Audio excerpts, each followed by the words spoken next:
This session talk about monitoring cluster components, monitoring application running within cluster, managing cluster component logs, managing application logs, and deploying Prometheus and Grafana. Deploying Prometheus and Grafana is done through the lab assignment. We will discuss that, and I will demonstrate that part. So therefore, immediately after the session is over, I'm going to give you a quick demonstration because whenever there is something new, I'll demonstrate that. Unless it is new, I'll say that okay, you can continue directly from the lab. Since Prometheus and Grafana are new, so this will not be covered in this session in detail, because we have a dedicated session for Prometheus, one session for Prometheus, one session for Grafana. Debugging. With respect to Kubernetes, debugging your Kubernetes object configuration relies heavily on using a few new key commands combined with the experience of having seen things break in the similar way in the past. The benefit of Kubernetes compared to ad hoc deployment system is that it breaks in a predictable way. Once you have seen a certain type of failure and you know how to fix it, you can expect the resolution to work in other situations also. kubectl get all command is easy way to get the complete picture of what's running on your namespace. What details are scanned?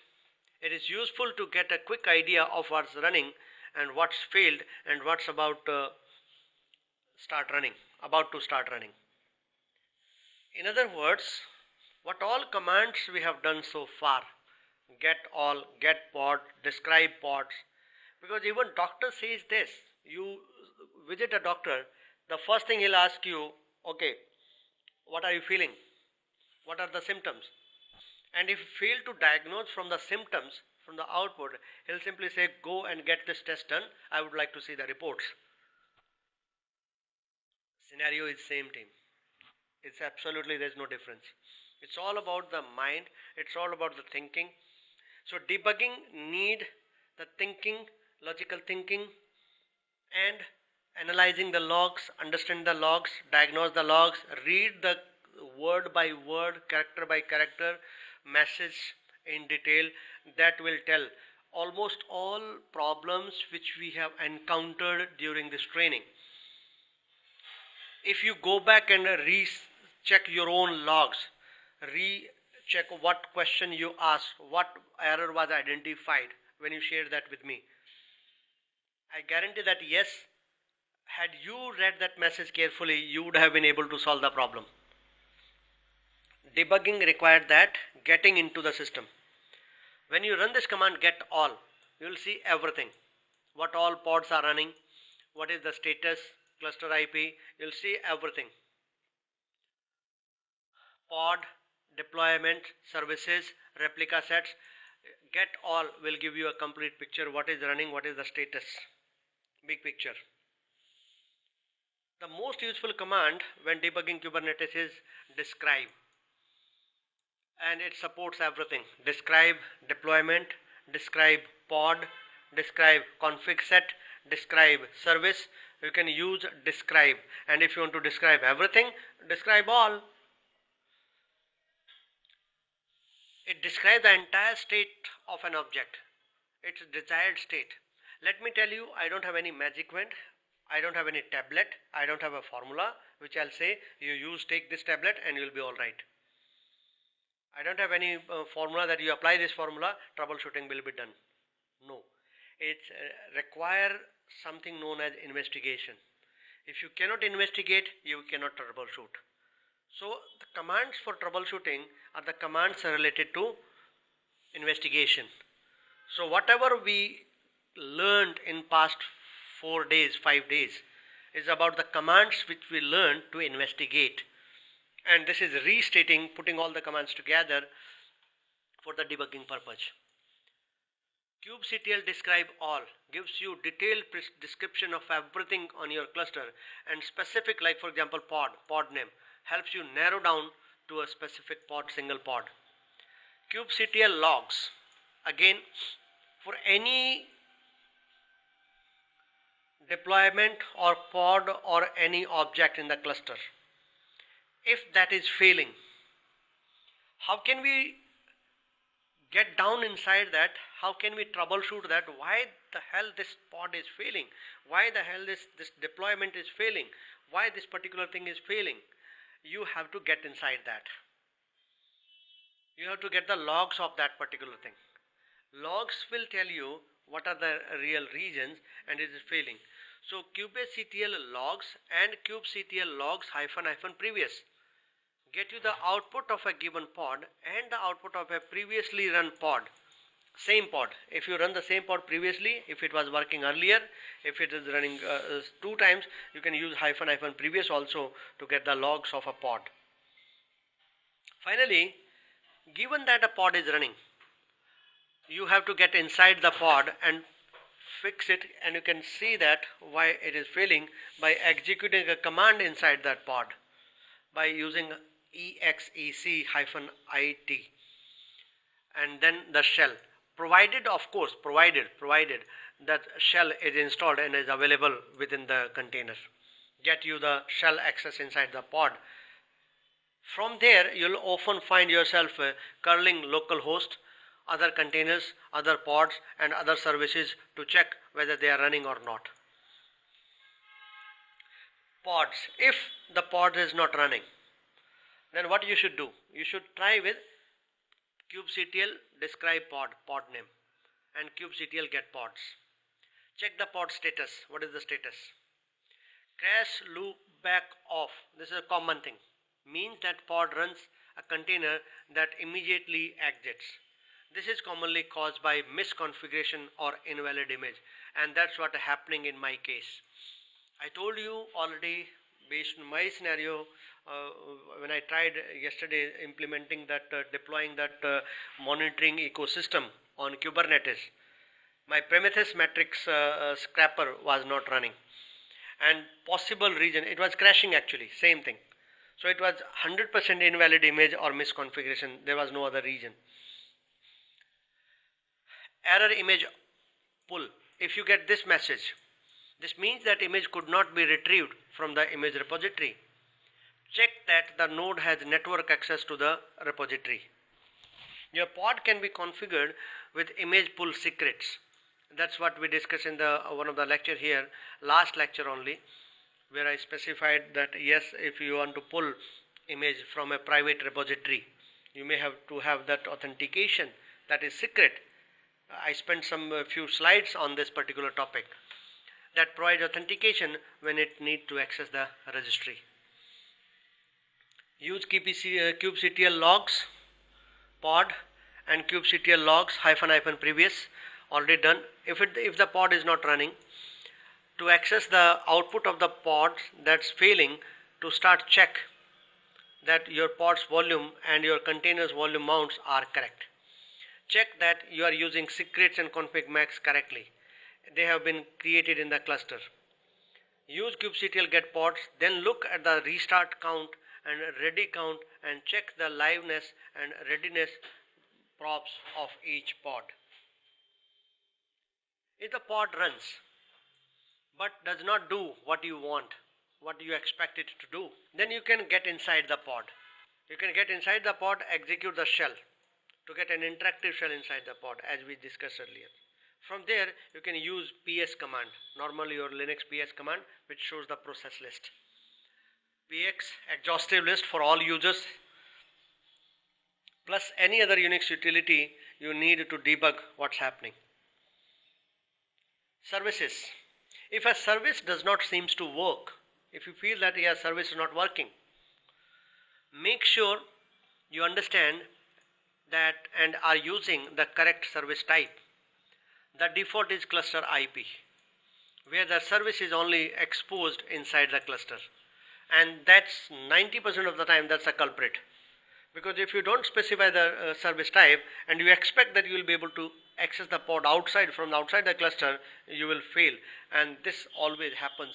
It used to happen with me earlier because I used to forget this initially in my initial days of this Kubernetes training.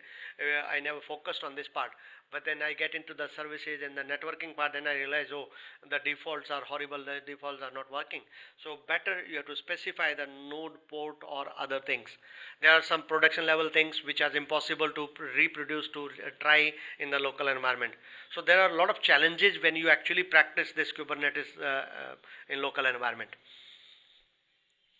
So then node port was the only option left to create that and to allow the connectivity.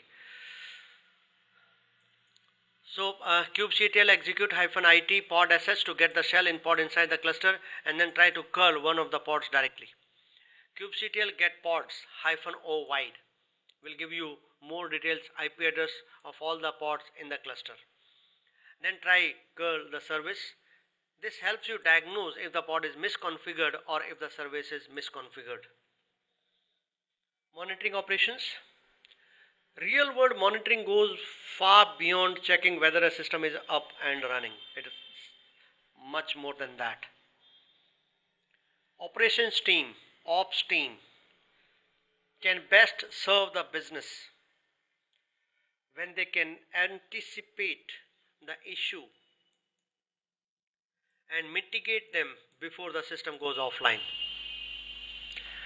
You need predictability. You should be able to predict by the behavior that yes, it's going to be down.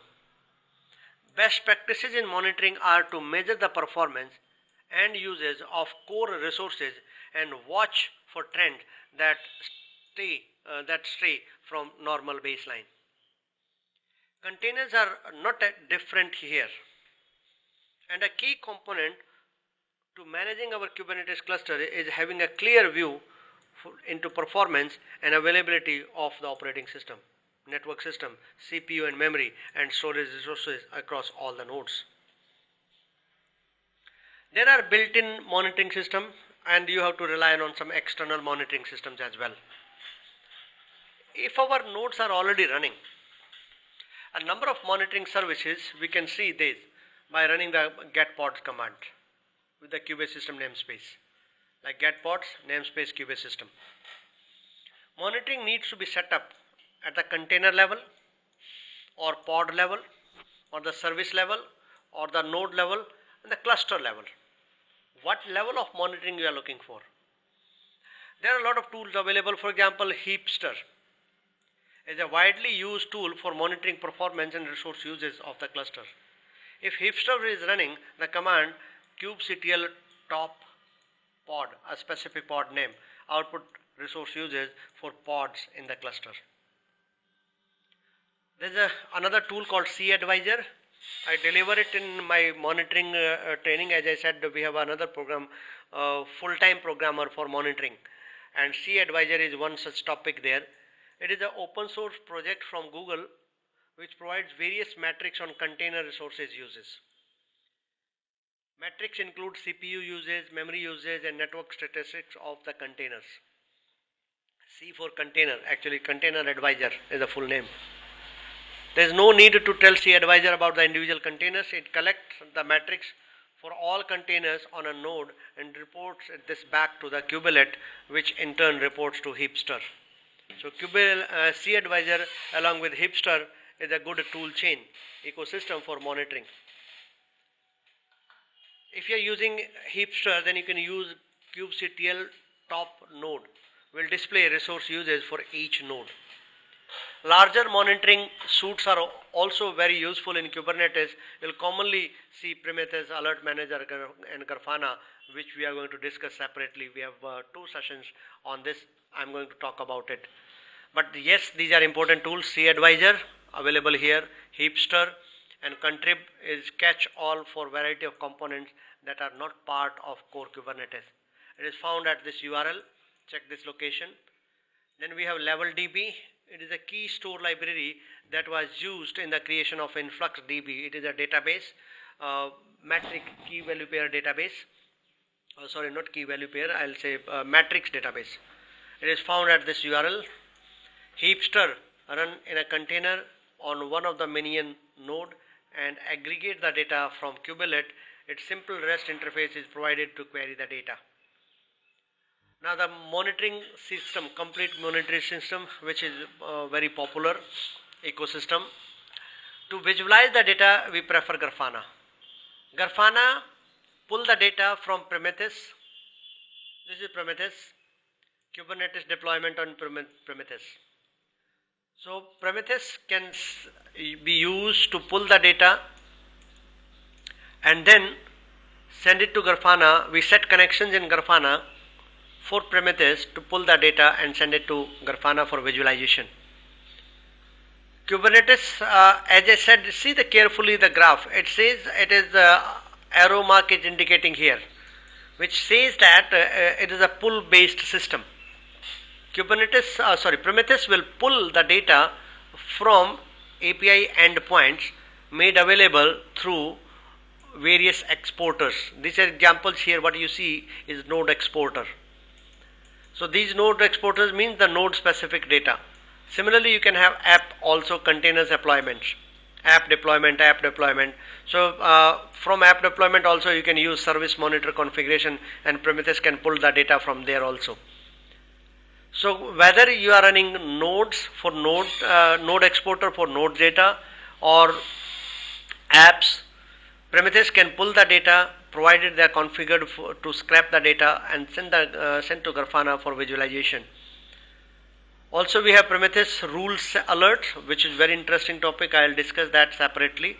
Prometheus rule alerts, notification channels, alert manager interact with Prometheus based on the metric, based on the workload. You can set alerts to be sent by the alert manager to Slack or email or PagerDuty or various other channels or third party webhooks. Wherever you want alerts to be sent, alert manager has its own system like silencing, like segregation of alerts, degrouping, deduplicating,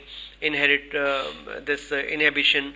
A lot of features available for alert manager also to decide what kind of alerts to be sent where. That is the job of alert manager. We will discuss this again because as I said, 2 sessions are there comprehensive on this particular topic. So important tools is Prometheus.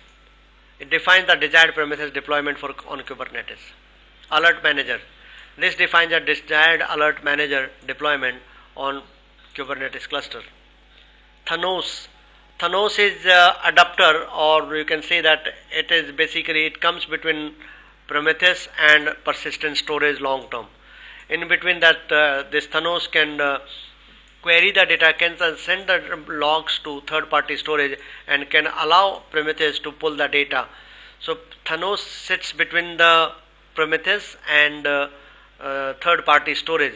So in other words, you can say that for long term storage, because Prometheus does not allow the data of historical data storage. Prometheus does not have that feature. Prometheus is not designed for that purpose.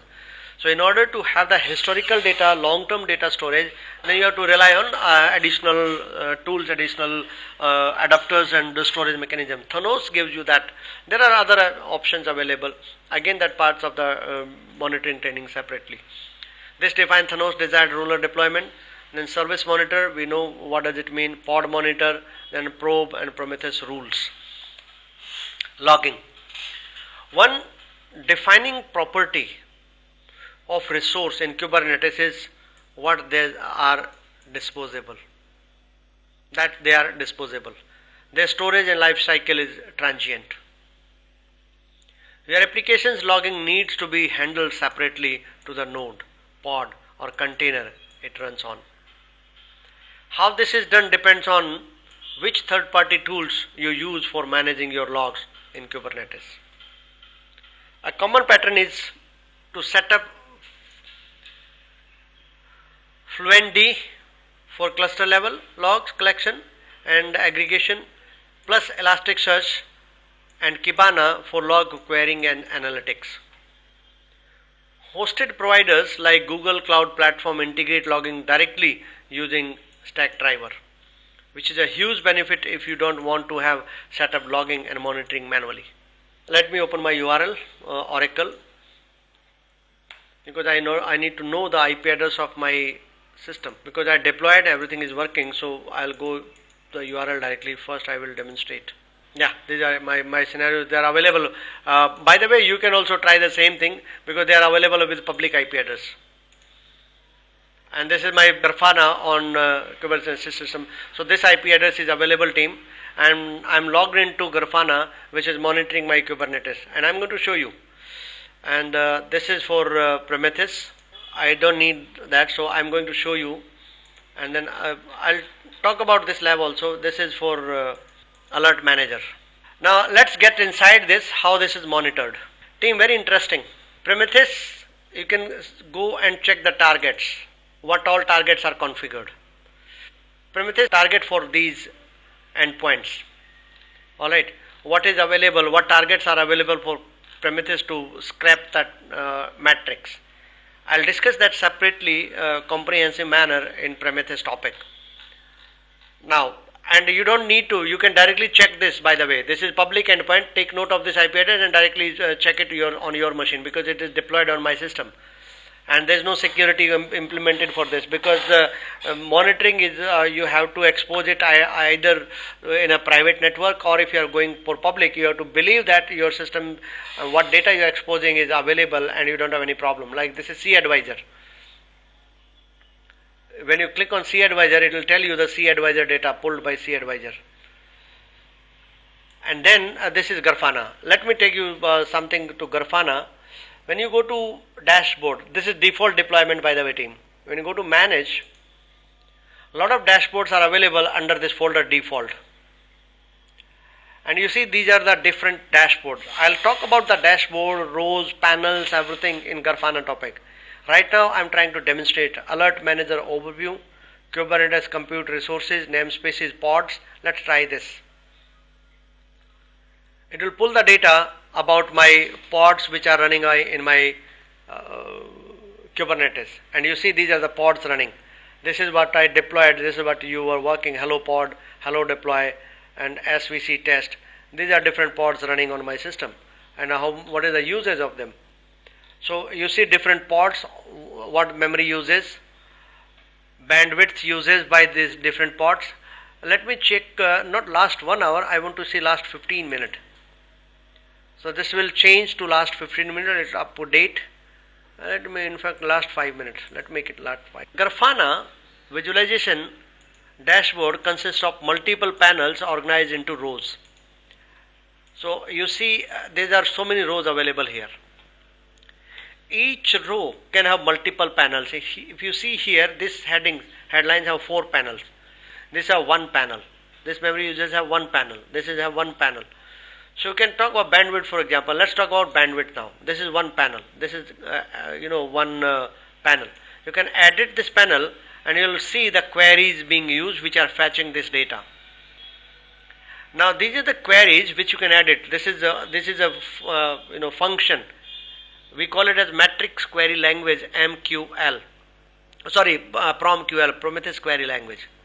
In Prometheus query language, this requires a dedicated session. As I said, I deliver it in a full training on 5 days. If you are interested, I will invite you to join the training where we talk about this, how to write these queries also to pull the data.